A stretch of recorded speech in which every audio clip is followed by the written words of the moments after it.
السلام عليكم ورحمة الله وبركاته. صباح الانتعاش وصباح البهجة. معاكم النهاردة الموهيتو المنعش بنكهتين مختلفتين، ومعاكم شروق من قناة يوميات مطبخ شيرو. لو أول مرة تشوفوني أتمنى تشتركوا في القناة.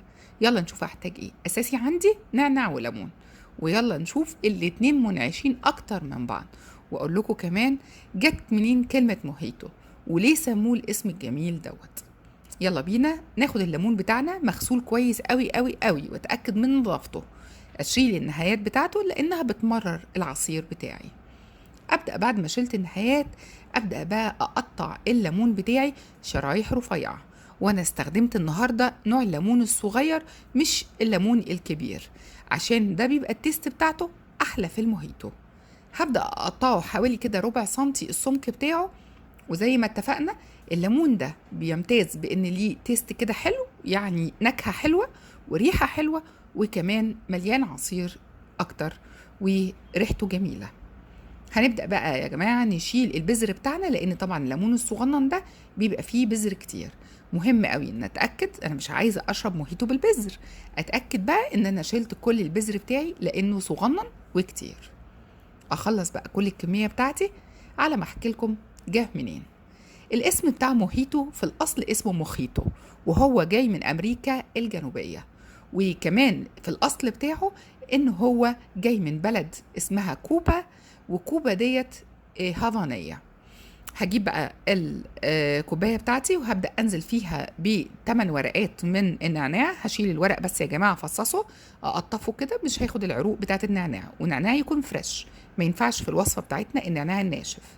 وهحط 4 شرايح من الليمون ومعلقتين من السكر الصغنن المليانين. وهاجي بقى، كلنا عندنا الأداة دي المفروض في بيوتنا، ايد الهون الجميل، بس اتأكد انها مغسولة كويس قوي قوي وما فيهاش اي ريحة مش كويسة. هبدأ أدعك بقى السكر في الليمون في النعناع لحد ما أحس إن الليمون بدأ كده من الوسط بتاعه أو السنتر بتاعه بدأ ينزل كل العصارة بتاعته، والنعناع كمان بدأ يتقطع كده ويبدأ يطلع اللون الأخضر والريحة الرائعة بتاعته. ما تزهقوش بقى يا جماعة إن انتم تاخدوا وقت شوية في حكاية دعك الليمون في السكر في النعناع. احط بقى نقطة من اللون الاحمر، عشان انا اول نوع هعمله لكم او نكهة هعملها هسميه روز موخيتو او روز موهيتو. وده كان منتشر جدا جدا في فرنسا وفي انجلترا، كانوا بيحبوه جدا جدا جدا جدا. بس طبعا هم بيحطوا عليه الرم بتاعهم، لكن احنا بنحط عليه المية الفوارة او السيفن اب.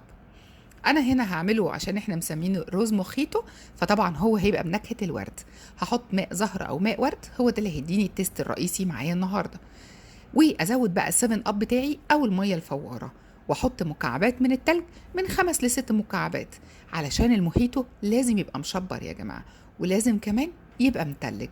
هزود بقى كمية السيفن اب بتاعي مع مكعبات التلج علشان تبقى الكوباية منعشة ومليانة وتروينا كده في الصيف وفي الحر والرطوبة العالية ديت.